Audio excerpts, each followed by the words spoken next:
Good evening.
Good evening and welcome to National Student Pride.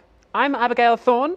We are here in the cavernous echoes and the mysterious stains of Heaven nightclub, and I am joined by broadcaster, journalist and now novelist Paris Lees. Paris, it's fantastic to finally meet you. Thank you very much. I feel that we couldn't have picked a better location to have met for the first time face to face. Definitely, we met in heaven. It's fantastic. We literally met in heaven, and We've been chatting a lot over lockdown, so I feel like I already sort of know you, and of course from watching your videos. But thank you very much for doing me the great honour of agreeing to be in conversation with me. Oh, the honour's all mine, babes. Well, it's usually me that's sort of asking other people questions, and I know you've never done this before. Oh, no, now you're in the hot seat. I'm Yes. Paxman now. Yes. Okay. Are you going to grill me? Well, I am. So tell us about your new book, Paris. You've written a new book. My book, you say? I have written a book, yes. What it feels like for a girl.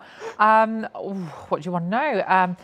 This is a book about growing up poor and bullied and LGBTQ in an ex-mining town in Nottinghamshire in the noughties, and being very unhappy, being bullied violently at school, and not really feeling safe at home either, feeling quite intimidated by my father, who was a really sort of macho, masculine man, and just really desperately wanting to escape, actually, and would have done anything to escape. And as you know, because you've read the book, did do anything to escape. You know, was climbing out windows, crawled up through the coal grate, and got into a lot of trouble. Yes. So the book is fiction, but it's also semi-autobiographical. Well, I mean, it's. I'm glad that you've said that, because it reads like fiction, but it is a memoir. It is an autobiography. So this all happened, but I very much wanted it to read like fiction. I wanted it to. I really wanted the reader to enjoy it and for it to feel colourful and to feel like enjoy. I mean, like, I very much enjoyed reading it, but some of it was so gritty. Like, I wanted your protagonist Byron. Like, I really, really felt for him. And I wanted to just swoop down and pick him up out of the horrible. Are we allowed to swear? The horrible muck that he was mired in. Yeah. Well, it's. I wanted it to shock people as well, you know, because the fact of the matter is, that was my childhood, and I'm very interested in investigating the truth, right? And that was my truth, that was my story, and I do think we should talk about that, and I do think that we should talk about it because we know that kids today, you know, obviously it's wonderful that we're sitting here having this conversation now, and you know, we've come so far, and we've had the backlash as well. But, you know, if you are living on a council estate in the north, you don't have supportive parents, you're being bullied at school, it's still very much the dark days for you. And yes, of course, you've got that representation. So you have these possibility models. And, you know, that's something I didn't have growing up, was being able to look and think, I just thought that my life was going to be absolutely awful. You know, I didn't realise that it would be possible to be us, to be fabulous, to be valued, to have people feel that we might have some talent or something worth saying. So I really, it's bizarre talking about Byron, quote unquote, because it's been a literary device, thinking of that period of my life in those terms, but it's also been a sort of therapeutic device, you know, like you know, pretend the empty chair is your mother. Sort of in thinking of myself as Byron at that time of my life, I've been able to sort of forgive the very troubled teen that I was, and actually realise that you were hurting and you needed love. You needed somebody to come and put their arms around you and say, it's okay, you're going to be okay, just as you are, you know? So I'm really glad that was your takeaway from it, because we should care about these kids that are going through this, right? Definitely. And the book is so tightly focused. It's a first-person narration. It's so tightly focused on Byron's personal experience. Can you tell me a little bit about why you made the decision to have it be a first-person narrative as opposed to, say, an omniscient third-person narrator? How did it end up taking the form that it took? So I read a few books when I was growing up that had an absolutely massive impact on me, and one of them actually was when I was in Young Offenders Institute, and I read Train Spotting, and it was quite an old copy. It was probably like the original edition, and also at university we did the Colour Purple, and also I think I read Paddy Clark, Roddy Doyle at that time. And these voices get inside your head, right? And there's just something about, I really wanted to take you back, you know. For me, this book is an immersive experience, right? You know, from the sort of cover to the chapter titles, and I really wanted you to feel like you were in, you know, 2001, 2002, listening to me, that maybe you're an auntie, you're a social worker, you're a concerned friend of the family who's hearing this really fucked up kid, essentially, and becoming increasingly concerned at what you're hearing. And I also realized while I was writing it, you know, that this is political as well, because it's about who has a voice, who gets to speak, you know. And I really wanted to give that person a voice, because I have a voice now. I've worked very hard to have the platform that I have in 2021. But back then I didn't, and I very much felt voiceless at that time. And it's just, I don't think it's a coincidence that it turned into be such a voice-led piece. But how it started actually was just doing creative writing. And I think originally I was going to do a more sort of comprehensive autobiography that leads up to the present day. And you know, one of the only times that trans women have been traditionally been given a space to talk is within the genre of the sort of the trans memoir. And I absolutely 100% did not want this to be a trans memoir, right? So when I was thinking about these different periods of my life, when I thought about my teenage years, I lived in a different city. I had a different accent. I was doing different work, different friends. It was a different decade. I was listening to different music, you know. And it just felt like a different person. It felt so far removed from my life today, which is, you know, somewhere between sort of, you know, Sex and the City and what's the other one? Ab Fab or something, you know? And I'm like, who is this kind of, who is this? Who is this, you know, rent boy, essentially? How did that person become this person? And I just thought it was a really interesting concept for a book, and I hope that other people will agree. Yeah, that's the interesting thing. One of the interesting things about being trans is this like very strange relationship to time that we have. I really like that you eschewed the kind of trans memoir cliches. It actually reminds me quite a lot of Audre Lorde's biomythography as well. That's something I said to you. But I do really like how there's no scene where Byron like looks in the mirror and suddenly they know. There's never a doctor who comes along and says, now then, this is the definition of gender dysphoria according to blah, blah, blah, blah, blah. You really, well, you kind of refuse to make Byron's experience easily legible to cis people, and also setting up this nice parallel that you've got in the book between gender mobility and class mobility. The entire book is written in the Hucknall vernacular, the kind of the spelling and the phonetic language that one would hear on the streets of working class Nottinghamshire. So I really like that you have said, no, this is my story as I experienced it, and you will have to enter into it rather than making it easy for you. Can you tell me a little bit about the decision to do that? Well, I think it's interesting because when I sort of revealed the cover on social media a few weeks ago, somebody left a comment saying, you know, oh, I've you know, really missed your writing on trans stuff. And it's so interesting to me because I don't feel like I've written a book about being trans, right? And it's not. For me, the class transition is the bigger thing. But, you know, I can't write a book about my adolescence in which I wasn't trans, you know, because I am. So in the same way that, you know, Michelle Obama's book is necessarily about being a woman because she's a woman, you know. So, and really the bits that I did put in like that is that I felt like I had to put them in, sort of thing, you know, just to give people sort of signposts as to what's going on here, and really just the sort of issues that I was experiencing, you know, stepping out in public, you know, looking a certain way, and the hostility that attracted. But it's, yeah, I feel very strongly, Abby, that you cannot explain why you deserve to be respected, right?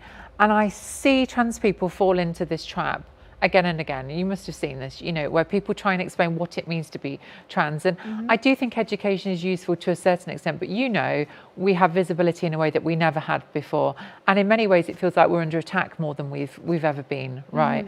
So all, you know, feels, nay, it is. Well, it is, yeah. And it's like, it always amazes me when we sort of talk about our transitions and sort of like regurgitate them for sort of cis entertainment, right? There is this like this tendency to explain it and just hope that if you explain it enough, then cis people will go, oh, well, I guess like, you do deserve to have healthcare and stuff. It's like, well, actually, you know. there is a virtue to like not refusing all explanation, but not automatically adopting a cisgender framework, which I found very refreshing about the book, and I loved it. Yeah. Well, I just think as well, I just feel like it's so boring. For me, that's not the most interesting part. And look, listen, I know that part of the reason I have a public profile is because I am known for talking about trans issues. It's not the only thing, and I'm always keen to point out that actually some of my bigger articles and some of the more high profile things that I've done, such as going on Question Time, I didn't even talk about being trans until the third time that I went on, you know.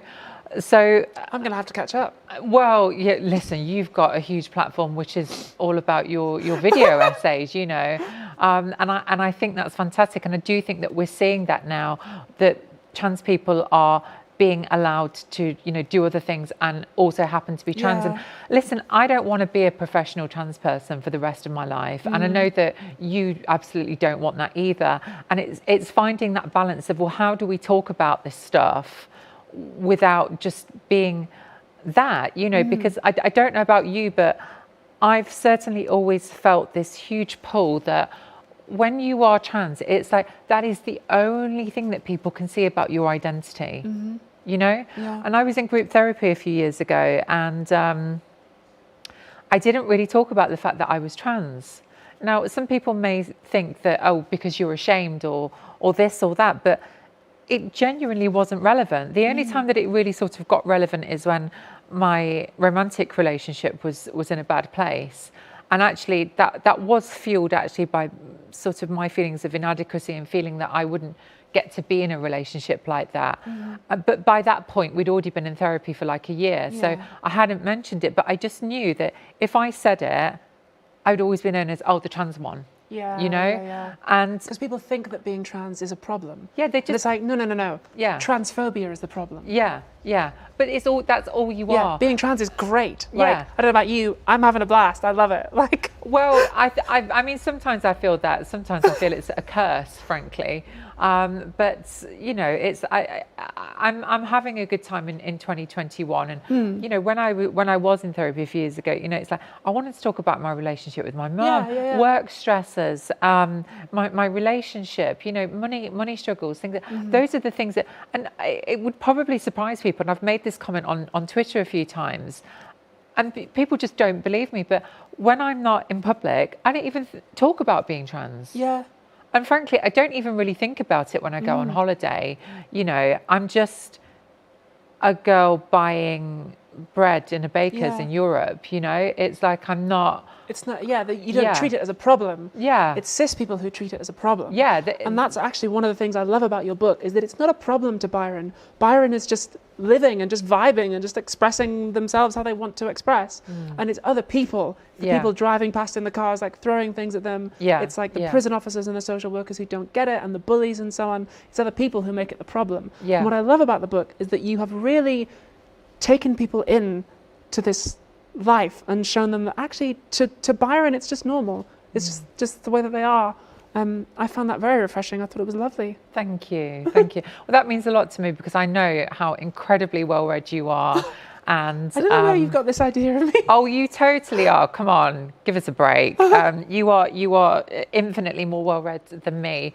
And well, you're a novelist now, so you win. Well, you know,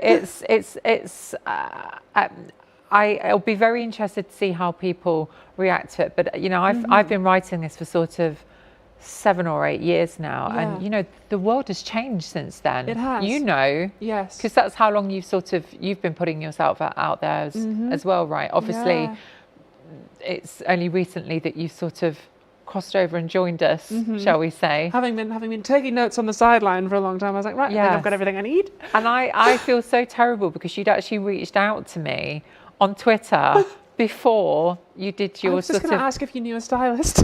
Well, and no, seriously, I would have loved to have helped you, but you know, I do get inboxes from people, and I can't keep on, you know, I'm not trying to say like I'm Madonna or something, you know, but it's like, I can't respond to all the messages, but if it's a sister, I try and respond. Yeah. But I didn't know that you were a sister at that point, you know, so. It was all very tightly kept under wraps. It was, well, can I just say as well, I'm not just trying to blow smoke up your ass here, but literally, I find transitioning in the public eye is often a really, shall we say, awkward and not very graceful process. And there is a part of me that sort of thinks, I'll just go away for 6 months and come back when you've got your act together, which is probably not very PC. But can I just say, you've had the most stylish public transition. You've pulled it off with such a aplomb. It's sort of, I think it's almost like a case study of, you know, I mean, you really have set the standards quite high. Well, I had a lot of luck and privilege on my side that helped me do that.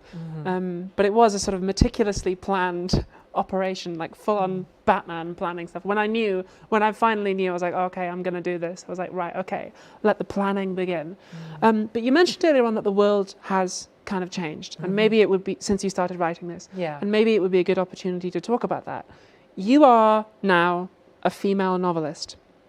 Just a couple of weeks ago, some transphobes tried to have Tori Peters taken off the list of the Women's Prize for Fiction because she's trans. And the top 10 most censored books in America have quite a few LGBT and in particular trans-themed books on them. And let's also not forget that the category of British female novelist is overwhelmingly dominated by a woman who, rightly or wrongly, has acquired a bit of an international reputation for transphobia. Does that worry you at all? Because I mean, I'm like, babes, why have you done this to yourself? Why have you gone into what is undoubtedly quite hostile territory? Why a book? Well, I mean, the whole country's hostile territory. Yes. At the moment, well, yes. You know, and it's it is depressing because, you know, when I started writing this, it was before the Scottish independence referendum, actually. It was before Brexit. It was before Trump. And I really did believe that the arc of history was bending towards justice. And I felt that we were living in a society that at least professed to value respect for everybody, diversity and inclusion, you know, all those sort of buzzwords that do my head in, you know, but I felt like, you know, we're now saying, you know, we want to try and respect everybody. We want to respect women, we want to respect people of colour, gay people. And so it seemed to me that it was natural that, yes, trans people will be okay if that's what we're saying we value as in Britain in the 21st century, surely it must be fine. And now it doesn't necessarily feel like that. And I've always said this actually, which is people always say, you know, do you think things will be okay for trans people? And I mean, for me personally, I'm more concerned about, are things going to be okay for any of us, actually? It's not a good time to be LGBT at all, never mind trans. Yeah, it's not a good time to be a lot of things, really. And I just, I feel really sad. And you know, people always, it's such a good, it's like the cliche, isn't it, you know, to say, oh, you're stunning and brave, so like a trans person. People do tell me that I'm brave, and I just, maybe I have been at times, but I don't feel that brave now, actually. And I do, it is a bit nerve-wracking, and also as well, you know, I'm talking about some really, really, really heavy stuff in this book. I mean, I'd almost rather take my clothes off, actually. It's really, well, feel free if you'd like to. Well, I don't know, after a year of lockdown. I mean, we are in heaven. We are in, you can presumably do what you want in heaven. I mean, you know, there's some pretty shocking stuff in there. And listen, I don't come out of this particularly well. I mean, I robbed somebody, Abby, you know, like I went to prison, you know, this isn't a puff piece about me where everybody else comes off terrible. I mean, it really is kind of warts and all, you know. So to do that and to know, you know, that there are people out there who would monster me and want to monster me and want to make me the bogey man, you know, and you know, it is scary. It is. It is absolutely scary because they've done it on less, you know. Yeah. And here I am saying, you know, well, here's a really screwed up kid actually, you know. So, but I mean, what can you do? You can't not live your life because of those people. But I definitely do feel a bit like, I feel proud of my career, and I think that it's really important that you're out there and that we're all out there doing our thing. But I do worry being in the public eye at a time when it's feeling like it's becoming increasingly unsafe to sort of just walk down the street whilst trans. Yeah. So I don't know what the answer to that is really. I suppose that to be brave doesn't mean not being afraid. To be brave is to be afraid, but do what has to be done anyway. And I suppose we don't really have much of a choice either, is that we can't be less women than we are. I don't know about, well, I know something of your experience from having read it, but certainly I fought against it for a while, but in the end it's inevitable. That's something quite interesting actually, is that for Byron, returning to the book, for Byron it doesn't seem to be that much of a struggle. There's no, well, of course there is struggle, but I mean an internal struggle. It seems like Byron has a pretty clear idea of who they are from the start and just kind of goes with it. And the obstacles are all external. And I thought that was a very interesting decision as well. Well, I mean, that was my experience, and it's interesting to me because I have friends who had more sort of middle class upbringings where they were in these really sort of like tight family units surrounded by love. But they were in some ways more trapped than me because they felt that this love might be conditional. And so it prevented them from coming out because the more you have to lose. Exactly, yeah. You know, and I have one friend who didn't come out until she was like 27 because of this. God, imagine not coming out until you're 27. Yeah. I hadn't made the connection there. Yeah, you know, which is like, it's still really young, you know, but it's like, I was sort of just going to school. I mean, what is that? Is that a boy or a girl? Or, I mean, I'm pretty genderqueer there. You know, I'm just from the age of 14, 15, I'm just wearing makeup and God knows what I am, you know. And it's because I felt I had nothing to lose, you know. And it's like, I didn't really care if I annoyed my family. I didn't really care what people at school said about me. I was just like, I'm here, fuck you know, kind of thing. And so in some ways that was really liberating, but as you know, having read the book, it also got me into a lot of trouble because I was putting myself in really dangerous situations, you know, and did get into a lot of trouble. So there isn't really a nice, there isn't a nice path, you know. Obviously some paths are easier than others, but I look at young people today and there are so many more that are being supported by their parents, and I'm sure you'll understand this, you know. On one level there's almost like a pang because you think, I wish I could have had that, you know. I had a friend who I met because I did an interview with the BBC a few years ago, and she was 15 when I met her, and she's from Leicester, so not far from Nottingham, and they speak with a very similar accent. So just hearing her parents speaking was like literally like my family. And the school was really supportive. They had a really strict anti-bullying policy. The parents were supportive, just wasn't an issue kind of thing. And she kept in contact with me. She messaged me when she was coming down to London a few years ago. She was like 17 or something, and she said, we're driving down, my family driving me down, and we're staying in a hotel the night before. I'm actually getting a bit emotional thinking about it, because we've got an appointment with the gender identity clinic in the morning. So they've booked a hotel so that we're not late for it. And I just wish that I could have had that support, you know, because I think the really heartbreaking thing is that it didn't have to be like this, you know. It was unnecessary. And it's not about being a victim, because I have a fantastic life in 2021, you know, I really do. And I'm so lucky and privileged. I'm, you know, probably one of the most privileged trans women in the UK, right? You know, and I'm aware of that. but this was painful, and I just don't want anybody else to go through this, you know, and I just want people to know, you know, there's all of this conversation about trans kids and what to do with them at the moment.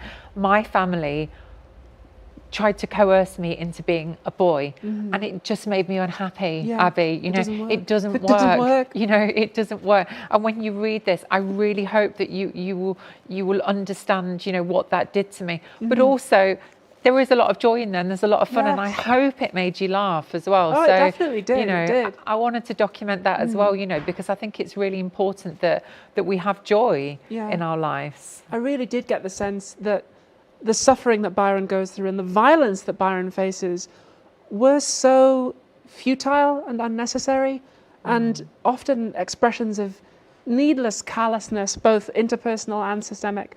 And I'm very familiar with that feeling of looking certainly at younger trans people being like, God, you know, especially when I look across the pond to the US, where it is a lot easier to be certainly a trans child.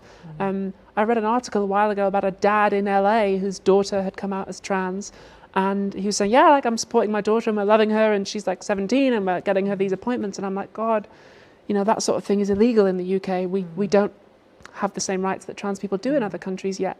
So I really did get the sense that the suffering is so futile, but the joy is all the more poignant as a result. And the moments of pathos, I mean, I won't spoil the ending, but certainly like the final scene, I closed the book and I just sat and I thought, God, like, wow, that's incredible. Very, very powerful. Like, I really do think you've captured something beautiful. Oh, thank you. Thank you. I turned my trauma into art for your entertainment, for the nation's entertainment. I'm a YouTuber, babes. I know all about doing that. That's my bread and butter. But I do just want to say quickly, you know, I'm really happy that those kids are getting that help. You know, definitely. Generally, it's a feeling of joy, but it is bittersweet. It's tinged with that sadness. That I wish it could have been different. But you know, seriously, this was a way of because I couldn't live that was my story. I've had to make it into a net gain. And if I've written a good book because of it, then I think it will help me come to terms with it, and I think it will mean that it was worth it on some level, and hopefully liberate me. Yeah. Well, I hope not just you, but I hope that everyone who reads it, who gets a little bit of something of what it would have been like to be Byron, and hopefully we can work towards making the whole UK a little bit better. I guess that's the promise of art. Yes. Not to put all that on your shoulders. Yeah. Well, let's brace ourselves for that. So when does the book come out, Paris, and where can people get it? It comes out on May 27th in all good bookstores, and we have some signed copies as well online. I might get you to sign mine actually in the green room. I will totally sign yours, and we're going to have T-shirts. Come on, the cover's cool, right? It's very, very cool. Again, extending this theme of like refusing to make it immediately very obviously legible. Exactly. You do kind of have to look again. It's bold, it's gobby, it's Byron basically. And I feel it looks at home in heaven, because Byron is a club kid, right? Yes. So this is the first event I've done on the publicity campaign, and I couldn't be happy that it was with you, and I couldn't be happy that it was here at Student Pride. Oh, my pleasure. Well, thank you very much for joining us. I've been Abigail Thorn. Paris Lees has been Paris Lees. And What It Feels Like for a Girl will be available in all good bookstores very soon.